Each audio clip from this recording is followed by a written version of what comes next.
Showbiz News Rwanda. Nizere ko mumeze fresh cyane aho muri hose hatandukanye.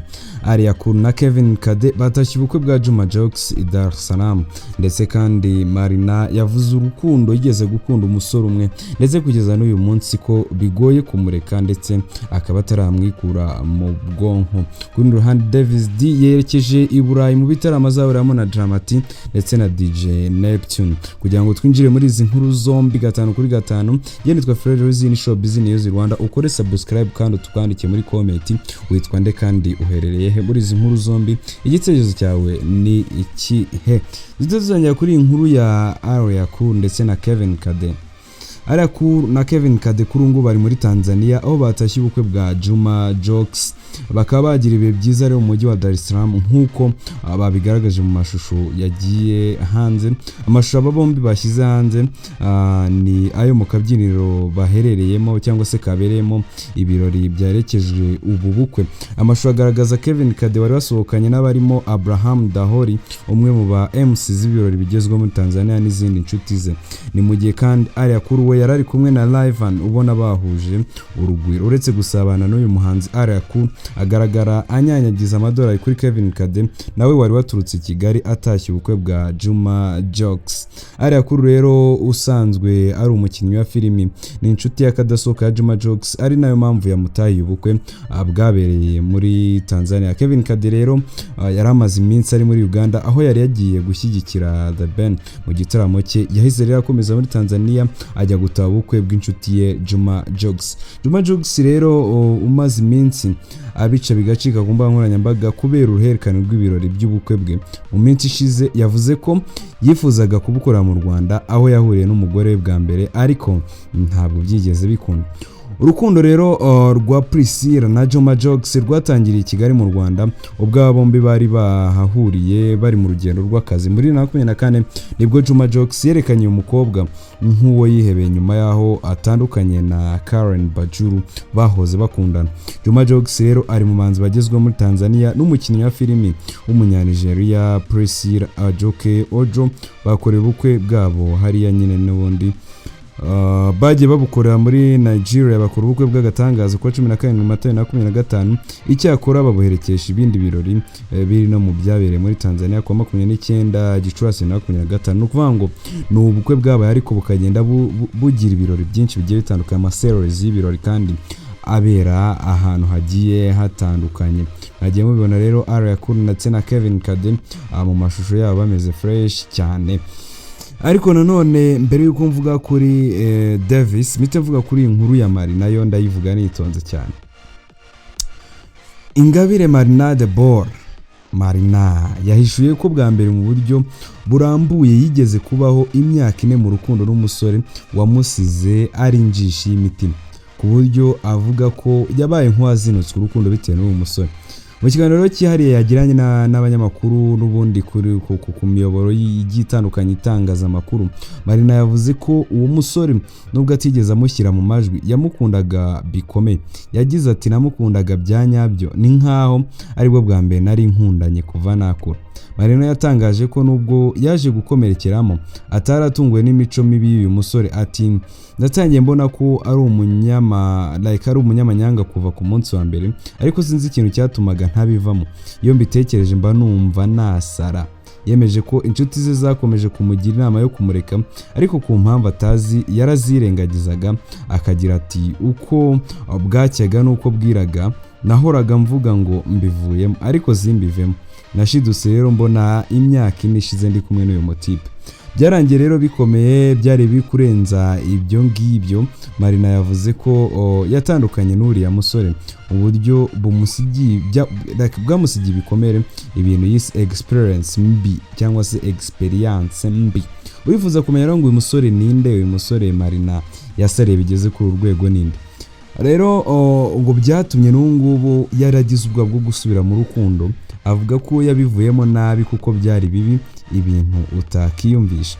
Abajwe rero nimba yarigeze afatwa nabi ku buryo bw'umubiri, yasubije adaciye ku ruhande ati ntabwo habayeho gukubitwa, nta muhungu urankubita ariko byari bibi kurenza ibyo ngibyo. MARiNA yavuze ko umusore atari umuntu wamuteye ishema ani bitewe nuko yitwaraga ati ntabwo yari afite imico myiza, yari umwana mubi ariko njye naramukundaga. Yavuze ko rero ibyo byose bitamubujije kumugumana imyaka 4 yose nubwo uko iminsi yicumaga ariko yabwirwaga kumureka. Ati hari ubwo nashyiragamo icyizere nkavuga nti ndamuretse bukiye tukongera tukabana, ndetse n'uruvanye byari byarandenze kabisa.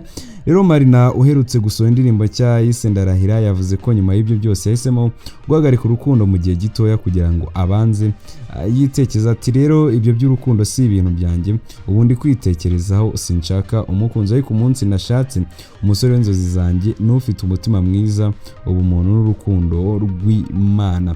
Ibi rero byagaragaje ko nubwo yakomerekejwe atarahagarika kwizera ko urukundo rw'ukuri rubaho, gusa ubu ngubu ahanze amaso urugendo rwo kwisubiza icyizere no kongera gusubira mu buzima busanzwe. Ese utubwire muri comment, uri kumva uyu musore MARiNA yaba yarakundanye nawe, yaba ari umusore bita Phil Peter, kubera ko nawe hari igihe gito yabigeze kuvuga mu rukundo MARiNA n'uyu nguyu Phil Peter. Uza kutubwira muri comment uko wowe ubibona. Uratekereza uyu musore yaba ari nde? Uratekereza yaba ari bad drama? Uratekereza yaba ari yaba ari Phil Peter? Abo ni abantu bigeze kuvugwa cyane hamwe n'uyu nguyu MARiNA the Ball. DAViS D akaba yerekeje rero i Burayi mu bitaramo azahuramo na Dramati. Bamwita rero icyashaka DAViS, tumuzi nka DAViS D. Ari mu rugendo rw'ibitaramo ku mugabane w'Uburayi aho ategerejwe mu bikorwa bikomeye bizamufasha gukomeza kwagura ibikorwa bye bya muzika ku rwego mpuzamahanga. Uyu nguyu rero yagurutse ku kibuga mpuzamahanga cy'indege cya Kigali mu ijoro ryo kuwa 6/28 Gicurasi 2025 agera i Paris mu Faransa, ndetse ahita akomereza muri Stockholm muri Sweden aho afite igitaramo giteganijwe kuwa 5 tariki 30 Gicurasi 2025 ari kumwe n'umuhanzi Dramati uturuka hariya muri Burundi. Mu kiganiro yagiranye n'abanyamakuru DAViS D yagize ati nageze i Paris saa 3 za mu gitondo, ubundi mu rugendo rugana i Stockholm aho ntegerejwe mu gitaramo saa 4 z'ijoro tariki 30 nzahita ngaruka i Paris aho mfite ikindi gitaramo nzahuramo na DJ Neptune. Nyuma y'ibitaramo byo muri Sweden no mu France, rero DAViS D afite ibindi bitaramo bindi bihugu birimo Norway, Turkiya, byose bigamije kumugeza ku rwego mpuzamahanga ndetse no gushimangira umubano n'abafana be baba mu mahanga.